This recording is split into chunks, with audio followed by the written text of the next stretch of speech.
الحمد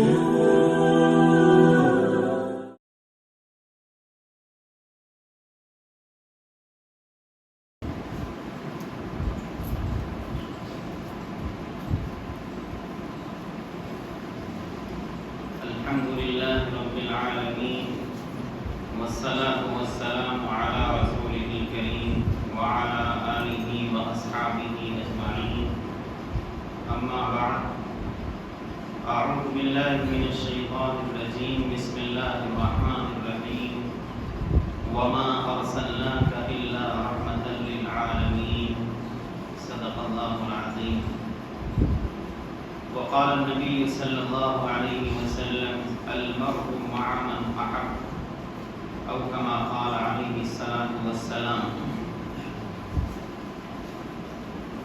بہت عزت اور احترام کے مستحق بزرگوں، دینی اور ایمانی بھائیوں، ہم سب جانتے ہیں کہ اس پوری کائنات کا بنانے والا صرف ایک ہے، تنہا ہے، نہ اس کا کوئی باپ ہے، نہ وہ کسی کا بیٹا ہے، اور نہ ہی اس اللہ کو ان تمام رشتے ناتوں کی ضرورت ہے. اور اللہ تبارک و تعالیٰ کے بعد پوری کائنات میں جتنی بھی مخلوق ہے، اللہ کے بعد جو سب کچھ ہے وہ اللہ کا پیدا کیا ہوا ہے، وہ اللہ کی مخلوق ہے. اور اس مخلوق میں سب سے عظیم ترین مخلوق، سب سے بڑا مقام اور مرتبہ رکھنے والی ذات وہ نبی اکرم صلی اللہ علیہ وسلم کی ذات ہے. رسول اللہ صلی اللہ علیہ وسلم کی سیرت، آپ کی بایوگرافی، جو زندگی جن لوگوں نے لکھی ہے، انہوں نے شروع کیا ہے، اور شروع کرتے جب وہ لکھتے تھک گئے ہیں تو آخر میں ایک جملہ بولتے ہیں کہ بعد از خدا بزرگ توئی قصہ مختصر لا يمكن الثناء كما كان حقه بعد از خدا بزرگ توئی قصہ مختصر. وہ یہ کہنے پر مجبور ہو جاتے ہیں کہ جو آپ کی تعریف اور عظمت بیان کرنے کا حق ہے وہ تو کسی سے نہیں ادا ہو سکتا. بس یوں سمجھ لیجئے کہ اللہ کے بعد سب سے بڑا مقام اور مرتبہ رکھنے والی ذات وہ آپ ہی کی ذات ہے. رسول اللہ صلی اللہ علیہ وسلم کے ساتھ جو حالات پیش آئے، آپ کے اس دنیا میں آنے سے پہلے، دنیا میں آنے کے بعد، نبوت کے بعد، وہ ایسے عجیب و غریب واقعات ہیں اور اللہ تبارک و تعالیٰ کے ایسے عجیب و غریب فیصلے ہیں کہ انسان اس کو اگر ظاہری نگاہ سے دیکھے تو سوچنے پر مجبور ہو جائے کہ یہ کون سی بات ہوئی. لیکن وہ اللہ کا فیصلہ اللہ تبارک و تعالیٰ ہی جانتا ہے کہ اس فیصلے کی کیا مصلحت اور کیا حکمت ہے اس فیصلے کی. مثلا رسول اللہ صلی اللہ علیہ وسلم جس وقت اپنی ماں کے پیٹ میں تھے، اسی وقت دنیا میں آنے سے پہلے آپ علیہ السلام کے والد عبداللہ کا انتقال ہو گیا. ایک یتیمی کی حالت میں بچہ پیدا ہوا. رسول اللہ صلی اللہ علیہ وسلم کا نام جو اس دنیا میں آنے کے بعد رکھا گیا وہ عرب کے ناموں سے مختلف رکھا گیا، ورنہ عرب میں تو یہ تھا کہ جو ان کے بت ہوا کرتے تھے انہی کے نام پر رکھتے تھے. مثلا عزا ایک بت تھا تو لوگوں کا نام رکھ دیا کرتے تھے عبد العزا. لیکن رسول اللہ صلی اللہ علیہ وسلم کا نام محمد رکھا گیا. جب 6 سال کے آپ علیہ السلام ہوئے تو آپ کی والدہ حضرت آمنہ کا بھی انتقال ہو گیا. اس سے آگے بڑھتے ہیں، جب 8 سال کے ہوئے تو دادا کا بھی انتقال ہو گیا. ایک ایک کر کے جو سہارا بن سکتا تھا، جو اس بچے کو پالنے کا ایک ذریعہ بن سکتی تھی، جو ذاتیں، وہ سب اللہ تبارک و تعالیٰ باری باری ان کو موت دے کر ان کو اٹھاتا. یہ عجیب بات ہے. سب سوچیں گے کہ یہ کون سا اللہ کا فیصلہ ہے کہ اللہ تبارک و تعالیٰ نے اس پاک ہی اٹھا لیے۔ قرآن کہتا ہے الم یجدک یتیما فآویٰ، اے پیغمبر کیا آپ کو یتیم نہیں پایا؟ آپ تو یتیم تھے، آپ کو اللہ تبارک و تعالیٰ نے ٹھکانہ دیا۔ اس کے بعد رسول اللہ صلی اللہ علیہ وسلم چچا ابو طالب کی پرورش میں آ گئے اور یہ سلسلہ چلتا رہا۔ بچپن ہی سے آپ علیہ السلام کو اللہ تبارک و تعالیٰ نے جو سمجھ اور ایک دور اندیشی جو چیز ایک ایسی عطا فرمائی جو عام طور پر اللہ تبارک و تعالیٰ نے نبیوں کو بھی عطا نہیں فرمائی، ایسی خصوصیات سے نوازا۔ بچپن سے لے کر کے جوانی، اس عمر میں کبھی عرب کے رواج کے مطابق گانے بجانے اور اس طریقے کی شراب شباب والی مجلسوں میں کبھی شرکت نہیں کی۔ ایک موقع پر آتا ہے روایات میں کہ رسول اللہ صلی اللہ علیہ وسلم کے دل میں یہ خیال آیا کہ لاؤ میں بھی قریش کی مجلس میں، گانے بجانے کی مجلس میں میں بھی شرکت کروں۔ اس ارادے سے گھر سے نکلے، راستے ہی میں ایسی نیند کا سا غلبہ ہوا کہ وہیں راستے ہی میں سو گئے۔ صبح آنکھ کھلی تو صبح ہو چکی تھی۔ اللہ تبارک و تعالیٰ نے اس طرح سے حفاظت کی۔ اور اسی طریقے سے ایک موقع پر خانہ کعبہ کی تعمیر چل رہی تھی، عرب کے بچے بوڑھے سب اس خدمت میں حصہ لے رہے تھے اور پتھر اٹھا کر کے لا رہے تھے۔ رسول اللہ صلی اللہ علیہ وسلم بھی اس خدمت میں شریک ہوئے، ابھی بچے ہی تھے، اور اس بچپن کے عالم میں پتھر جب اٹھا کے لاتے تو کاندھے پر رکھتے یا سر پر رکھتے۔ ایک چچا کو خیال آیا کہ بھتیجے کے کہیں نشان نہ پڑ جائے، انہوں نے جو ہے اپنے بھتیجے یعنی رسول اللہ صلی اللہ علیہ وسلم کی لنگی، ابھی بچپن ہی کا عالم ہے، لنگی کو کھولا اور بھتیجے کے سر سے باندھ دیا کہ بیٹا اب پتھر لے کر کے آؤ، اس پر رکھو گے تو سر پہ نشان نہیں پڑے گا، چوٹ نہیں لگے گی۔ حدیث میں آتا ہے جیسے لنگی آپ علیہ السلام کی کھولی، ابھی بچپن ہی کا عالم، آپ بے ہوش ہو کے گر گئے اور کہا کہ چچا میری لنگی دیجیے، میری لنگی دیجیے۔ یہ وہ اللہ تبارک و تعالیٰ کی طرف سے تربیت کا ایسا انتظام کیا گیا کہ دنیا اور دنیا کے اندر کی جو خرابیاں اور رسم و رواج اور غلط چیزیں جو رائج تھیں، ان تمام سے بچپن ہی سے آپ علیہ السلام کو اللہ تبارک و تعالیٰ نے محفوظ رکھا۔ اور ایسی دور اندیشی اور ایسی ذہانت، ایسی سمجھ اللہ تبارک و تعالیٰ نے دی کہ خانہ کعبہ کی تعمیر کا ہی مسئلہ ایک موقع پر تھا۔ عرب کے لوگوں نے یہ سوچا کہ خانہ کعبہ سیلاب اور مختلف حادثوں کا شکار ہو کر بالکل اس کی دیواریں ڈیمیج ہو چکی ہیں، لاؤ اس کو پھر سے تعمیر کیا جائے، اس کو کھڑا کیا جائے۔ خانہ کعبہ کی تعمیر جب مکمل ہوئی، اس منصوبے کے تحت باری آئی حجر اسود جو ایک مبارک پتھر ہے جنت کا، اس کو لگانے کی باری آئی کہ اس حجر اسود کو لگایا جائے۔ اور یہیں سے چونکہ طواف کے چکر شروع ہوتے ہیں، اس حجر اسود کو ہر قبیلہ یہ چاہتا تھا کہ میں اپنے ہاتھ سے لگاؤں اور یہ سعادت کی چیز میرے حصے میں آئے۔ اس بات پر بحث ہو گئی کہ ہم لگائیں گے اور ہم لگائیں گے۔ مختلف قبائل آپس میں بالکل قریب تھا کہ جنگ پر آمادہ ہو جائیں۔ بعض لوگوں نے خون کے بھرے ہوئے پیالے میں ہاتھ ڈال کر یہ قسم کھائی کہ مر جائیں گے لیکن اس پتھر کو ہم ہی لگا کر دم لیں گے۔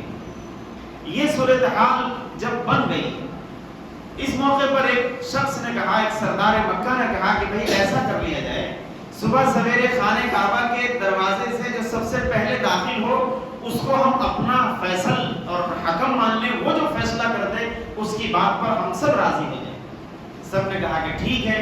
فی الحال وہ جنگ ٹل گئی۔ اگلی صبح رسول اللہ صلی اللہ علیہ وسلم سب سے پہلے اس خانہ کعبہ کے دروازے سے اندر آتے ہوئے دکھے جب لوگوں کو، تو لوگوں نے کہا ہذا محمد ھذا الامین الرزینہ، ارے یہ تو محمد ہیں اور یہ تو ایسے امانت دار ہیں کہ ان کی امانت داری سے ہم پورے خوش ہیں، مطمئن ہیں، ہم ان کو اپنا حکم اور ثالث اور فیصل اور امیر بنانے کو تیار ہیں۔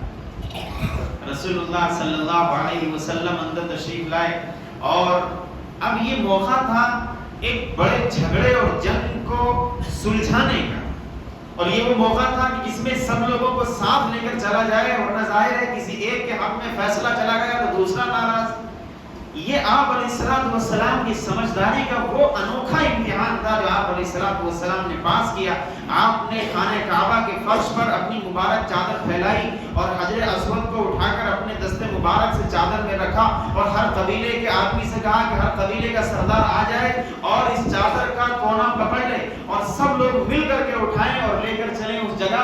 اور جب سب لوگ لے کر کے اٹھا کر خانہ کعبہ کی اس جگہ پہنچے, آپ علیہ السلام نے وہ پتھر اٹھایا اور اپنے مبارک ہاتھوں سے اس جگہ وہ فٹ کر دیا جہاں آج طواف کیا جاتا ہے, جس جگہ سے شروع کیا جاتا ہے. اس طریقے سے بڑی جنگ ٹل گئی. یہ رسول اللہ صلی اللہ علیہ وسلم کی دور اندیشی تھی. اس کے بعد آپ علیہ السلام کی عمر بڑھتی چلی گئی. ایک وقت وہ آیا کہ نبوت ملنے سے پہلے کچھ دن پہلے آپ علیہ السلام کے مزاج مبارک میں اللہ تبارک و تعالیٰ نے ایسی تنہائی ڈال دی کہ آپ لوگوں سے کٹ کر تنہا رہنا پسند کرنے لگے. کئی دنوں کا کھانا پینا لے کر ایک پہاڑ ہے مکے سے 4 یا 5 کلومیٹر کی دوری پر, اور وہیں پر وہ غار ہے, غار ہیرا. وہاں پر آپ تشریف لے جاتے, اسی غار میں چلے جاتے, کئی دن وہاں پر اکیلے رہتے, اللہ تبارک و تعالیٰ کی عبادت کرتے, دنیا اور دنیا کے جھمیلوں سے بالکل کٹے رہتے. جب کھانا پینا ختم ہو جاتا تو آپ کی بیوی حضرت خدیجہ پہنچا دیتی یا آپ گھر آ جاتے, خود لے جاتے. اس طرح ہی چلتا رہا. مختلف موقعوں پر خواب آپ علیہ السلام کو اللہ کی طرف سے دکھائے جانے لگے. جو خواب کے رات میں دیکھتے ہیں صبح بالکل سچ نظر آتا ہے. یہ سلسلہ جب چلتا رہا اور غار ہرا میں آپ علیہ السلام تشریف فرما تھے, اچانک جبرائیل علیہ السلام کی آمد ہوئی.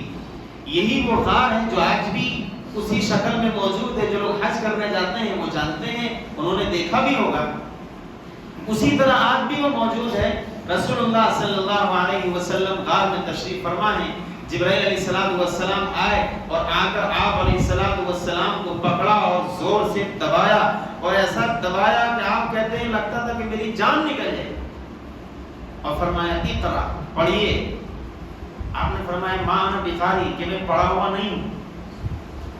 اس فرشتے نے پھر چھوڑا, پھر پکڑا, پھر دبایا, اور پھر چھوڑ کر کہا کہ پڑھیے.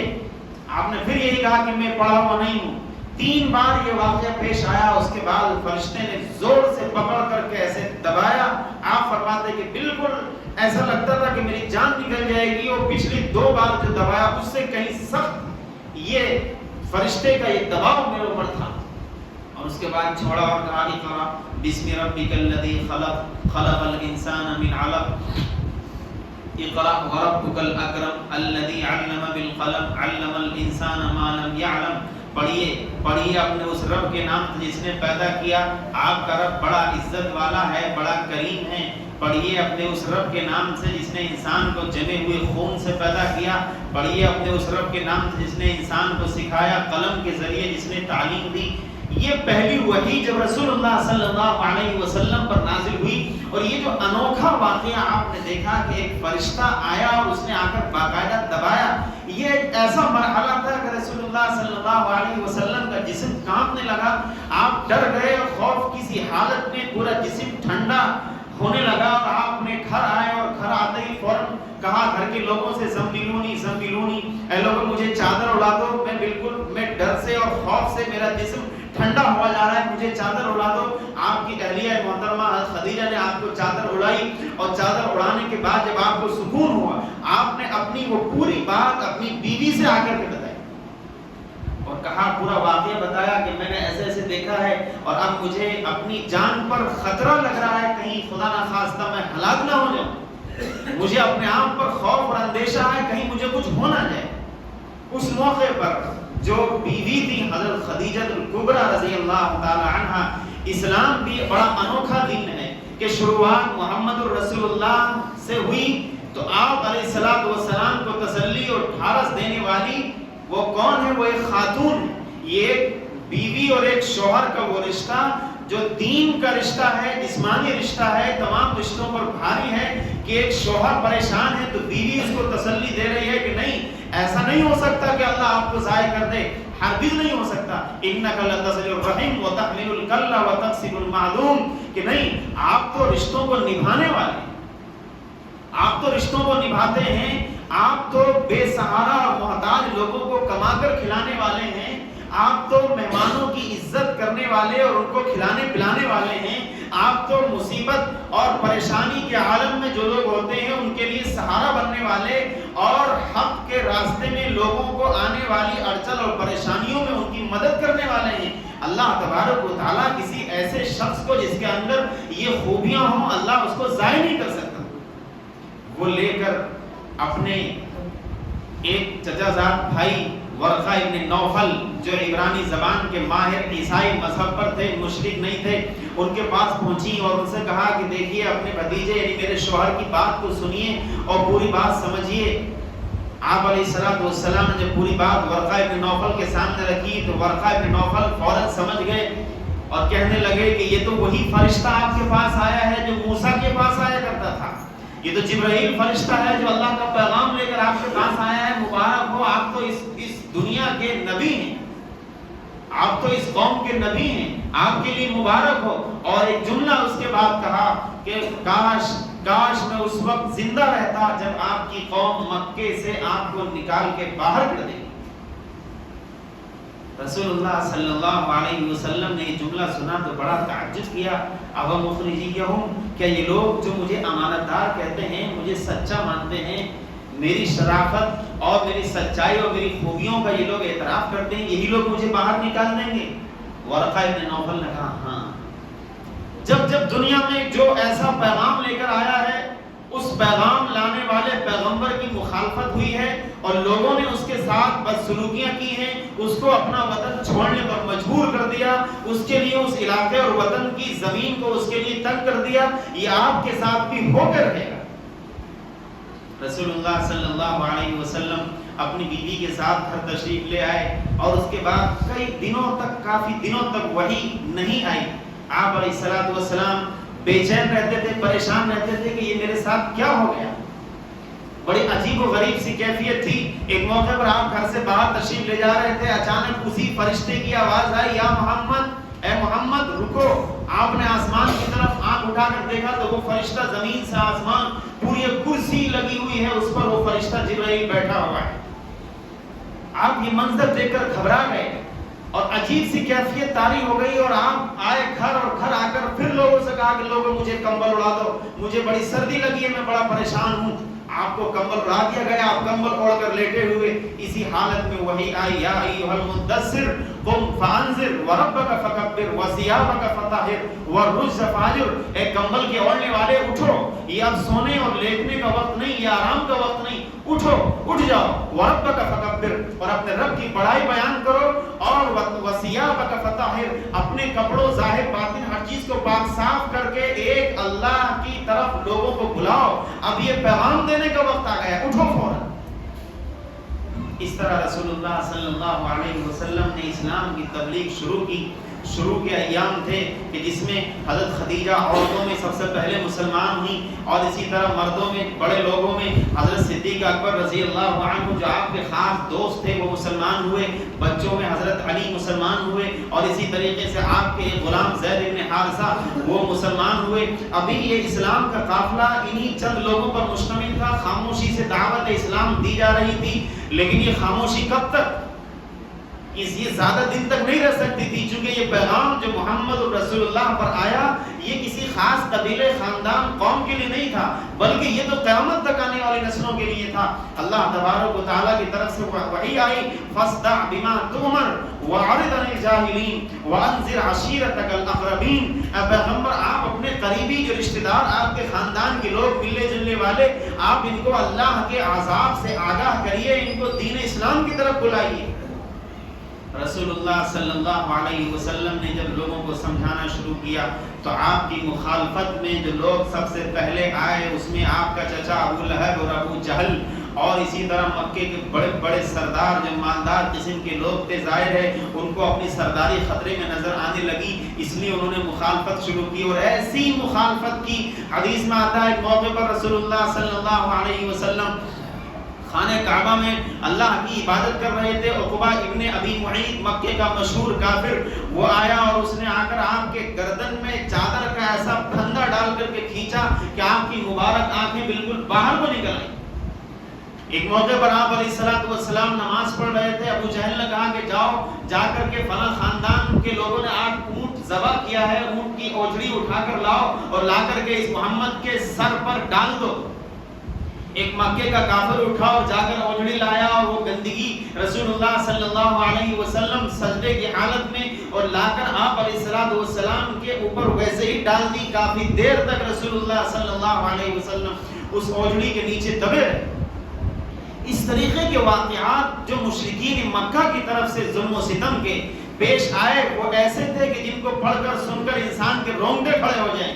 اور جو آپ پر ایمان لاتا تھا اس کے ساتھ جو ان کا سلوک ہوتا تھا, کبھی بلال, کبھی عمار اور کبھی مختلف صحابہ کرام ان کو وہ پکڑتے اور پکڑنے کے بعد ان کو مارا جاتا, ان کو جلدی مکے کی ریت پر لٹا کر پہلے ان کے جسموں کو کوڑے مار مار کر چھلنی کیا جاتا اور پھر اس کے بعد ان کو لٹا کر پتھر کی چٹانیں موٹی اوپر رکھ کر اور کبھی ان کے اوپر کھڑے ہو کر دبا کر پورے مکے میں ان کو گھسیٹا جاتا, اور کبھی کسی کو پکڑا اور گردن میں پھندا ڈالا اور کنویں میں جا کر کے پانی میں ڈال دیا, پھر نکالا, پھر نکال دیا. اسی طریقے سے وہ صحابی بے ہوش ہوتا رہتا. کبھی صورتحال یہ ہوتی کسی صحابی کو پکڑا اور اس کو جلتے ہوئے دہکتے ہوئے انگاروں اور کوئلوں پر رکھ کر اس کو نیچے اس کو لٹا دیا, اور اس کے بعد ایک کافر نے آ کر کے اس کے اوپر سے پیر رکھ لیا تاکہ حرکت نہ کر سکے. وہ کوئلے اور وہ انگارے ان صحابہ کرام کے خون اور جسم کی چربی سے بجھ جاتے, لیکن وہ صحابہ تھے جو ایمان کے پہاڑ تھے, ان کی زبان پر کبھی کلمہ شرک نہیں آتا تھا. وہ اس حال میں بھی بس احد احد, اللہ ایک ہے, اللہ ایک ہے, بس اسی کا نعرہ لگایا. یہ محمد الرسول اللہ صلی اللہ علیہ وسلم کی دعوت و تبلیغ کا وہ اثر تھا جو مکے کے لوگ حیران تھے کہ آخر اس محمد کو ہم کیا نام دیں. یہ نعوذ باللہ خدا نہ خواستہ کیا یہ کاہن ہے, کیا یہ جادوگر ہے, کوئی شاعر ہے, کوئی دیوانہ ہے کہ جو اپنی باتوں سے لوگوں کو اپنی طرف کھینچ لاتا ہے, اور جو آدمی ایک بار اس کا کلمہ پڑھ لے وہ اس کی بات سے انکار کرنے کا سوچ بھی نہیں سکتا. ایسا کون سا نشہ ہے اسلام کا.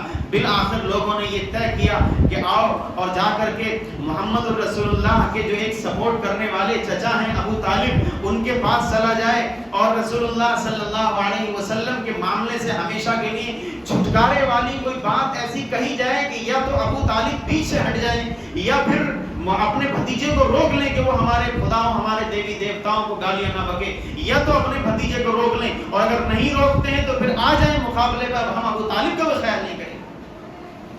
اب تک تو یہ تھا کہ چچا کے ہوتے ہوئے کسی کی ہمت نہیں ہوتی تھی. ابو طالب ایک ایسا حیثیت دار سردار اور معزز شخص تھا بنو ہاشم کا کہ اس کے ہوتے ہوئے کسی کی جرت نہیں ہوتی تھی کہ رسول اللہ صلی اللہ علیہ وسلم کو کوئی قتل کر دے. سب ڈرتے تھے کہ بنو ہاشم کا جو خاندان ہے اس میں جنگ کی اگر آگ بھڑک گئی تو پورا مکہ اس کی لپیٹ میں آ جائے گا اور پھر کوئی نہیں بچے گا. یہ سب صورتحال تھی. لوگ آئے اور آ کر کے ابو طالب سے کہا کہ ابو طالب ہم آپ کو بہت مانتے ہیں, آپ تو جانتے ہی ہیں کہ ہم آپ کی سرداری کے قائل ہیں, آپ ہمارے درمیان بڑے معزز ہیں, بس درخواست یہ ہے کہ آپ اپنے بھتیجے کو سمجھا لیجئے, اس کو روک لیجئے, یا تو وہ اپنی اس حرکت سے باز آ جائے, اور اگر آپ اس کو نہیں روکتے ہیں تو پھر آپ مقابلے کے لیے تیار ہو جائیے, اب ہم آپ کا بھی خیال نہیں کریں. چچا نے بھتیجے کو بلایا. یہی ایک چچا تھا جو ایک سہارا بنا ہوا تھا, باقی تو ابو لہب یا ابو جہل وہ تو انہی کا ساتھ دے رہے تھے. چچا نے بلایا, بڑی محبت سے کہا کہ بھتیجے اب میری اس سفید داڑھی پر تھوڑا ترس کھاؤ, اب میں بوڑھا ہو گیا ہوں, اب تک صورتحال یہ تھی کہ لوگ میری عزت اور احترام کرتے تھے, اب تو کنڈیشن یہ ہے کہ لوگ مجھ سے ہی جنگ کرنے کے لیے آمادہ ہیں اور دھمکی دے کر گئے ہیں.